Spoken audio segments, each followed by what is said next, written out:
अस्सलाम वालेकुम। आप देख रहे हैं मेरा YouTube channel learning of Islam. आज हम नूह अलैहिस्सलाम का वाक़या सुनेंगे। नूह अलैहिस्सलाम अल्लाह के ऐसे पैगंबर थे जो तकरीबन 950 साल जिंदा रहे और अल्लाह की तरफ लोगों को दावत देते रहे।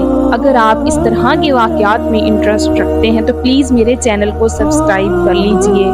चलिए शुरू करते हैं। आदम अलैहिस्सलाम की वफ़ात के तकरीबन 1000 साल बाद नूह अलैहिस्सलाम तशरीफ़ लाए। आदम अलैहिस्सलाम के बाद की नस्लें बहुत नेक थीं और तकरीबन 1000 साल बाद शैतान ने उन लोगों को बहकाया। ये कुछ नेक और बुजुर्ग लोगों को याद रखने के लिए कि बुत बना लो, तो लोगों ने कुछ बुजुर्गों को इज्जत देने के लिए उनके बुत बना लिए।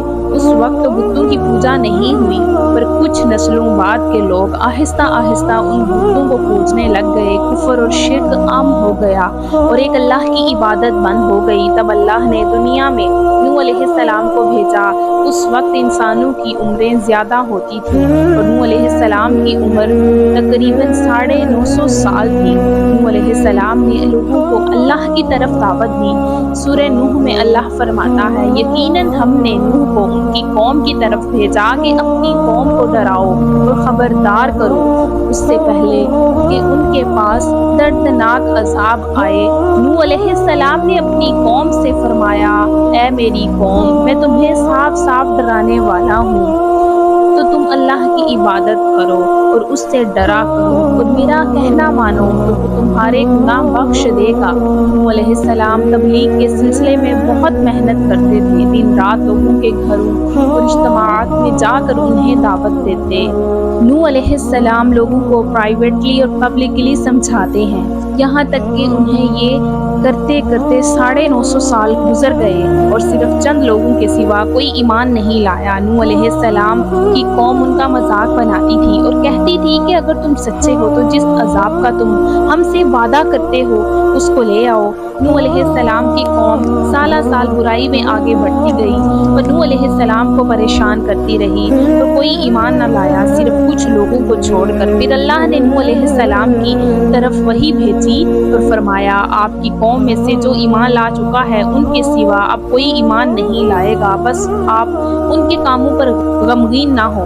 फिर जब अल्लाह ने वही कर दी और उन्हें बता दिया कि अब कोई ईमान नहीं लाएगा, तो वो ना उम्मीद हो गए और अपनी कौम के लिए बदुआ की कि ऐ मेरे परवरदिगार, तू किसी मुनकिर को रूह ज़मीन में जिंदा ना छोड़ और मोमिन मर्द और औरतों को बख्श दे। नूह अलैहिस्सलाम ने जब अल्लाह को पुकारा तो अल्लाह ने नूह अलैहिस्सलाम को एक बड़ी कश्ती बनाने की वही दी, लेकिन नूह अलैहिस्सलाम नहीं जानते थे कि वो इतनी बड़ी कश्ती कैसे बनाए।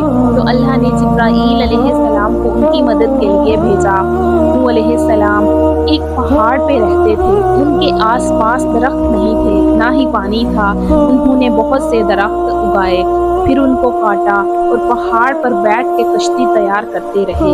जब लोग नूह अलैहिस्सलाम को कश्ती बनाते हुए देखते तो उनका बहुत मजाक बनाते और कहते, ये कैसा मजनू है जो पहाड़ पे कश्ती बना रहा है। धीरे धीरे बहुत मेहनत के बाद एक बहुत बड़ी कश्ती तैयार होगी। एक जगह आता है कि नूह अलैहिस्सलाम ने ये कश्ती 100 साल में तैयार की।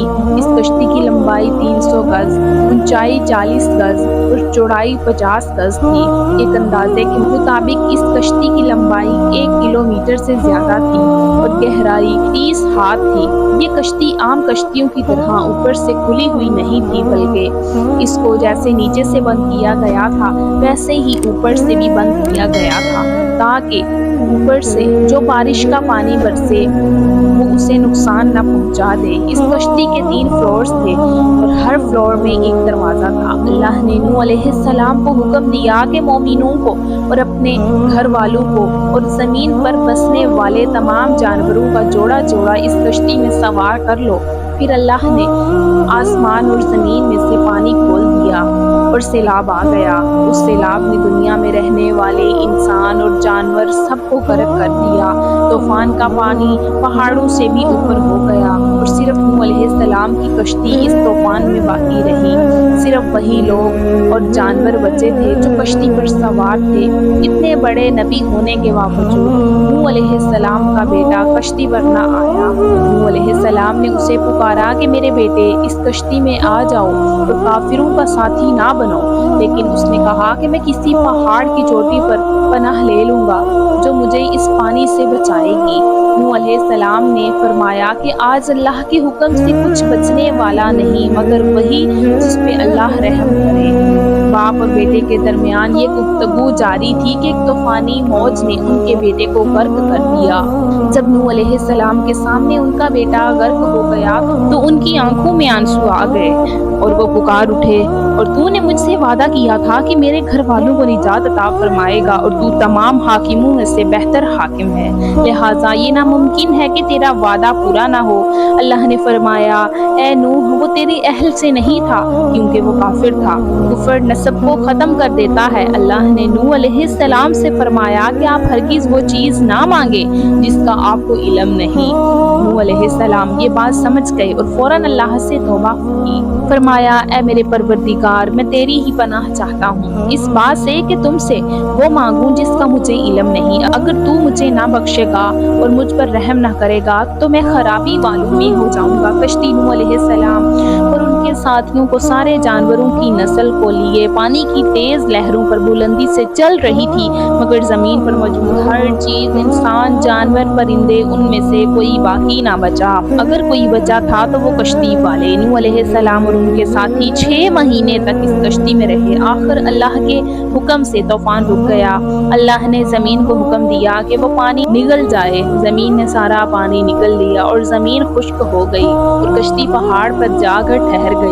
اب انہیں حکم ہوا کہ سلامتی کے ساتھ کشتی سے اتر آئیے، آپ سب پر برکتیں نازل ہوں اور ان نسلوں پر بھی جو آپ کے ساتھ پیدا ہوں گی۔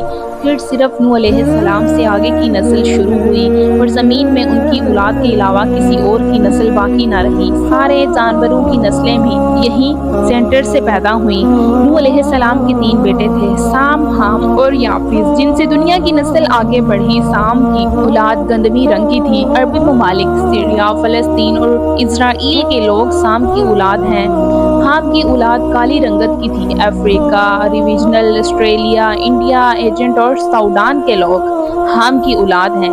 گورے رنگت کے لوگ یافس کی اولاد ہیں۔ چائنا، جاپان، کوریا اور یورپ کے لوگ یافس کی نسل ہیں۔ نوح علیہ السلام کا چوتھا بیٹا جو ایمان نہ لانے کی وجہ سے برباد کر دیا گیا تھا، اس کا نام تھا کنعان۔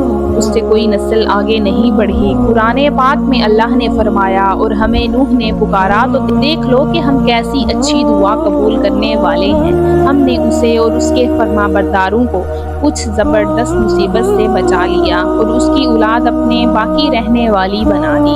طوفان کے بعد نوح علیہ السلام 350 سال زندہ رہے، پھر نوح علیہ السلام فوت ہو گئے۔ نوح علیہ السلام کی کشتی آج بھی موجود ہے۔ ریسرچ میں ٹرکی میں اس کشتی کو ڈھونڈ لیا گیا ہے۔ قرآن میں اللہ نے فرمایا، اور بے شک ہم نے اس واقعے کو نشانی بنا کے باقی رکھا، بس ہے کوئی نصیحت حاصل کرنے والا۔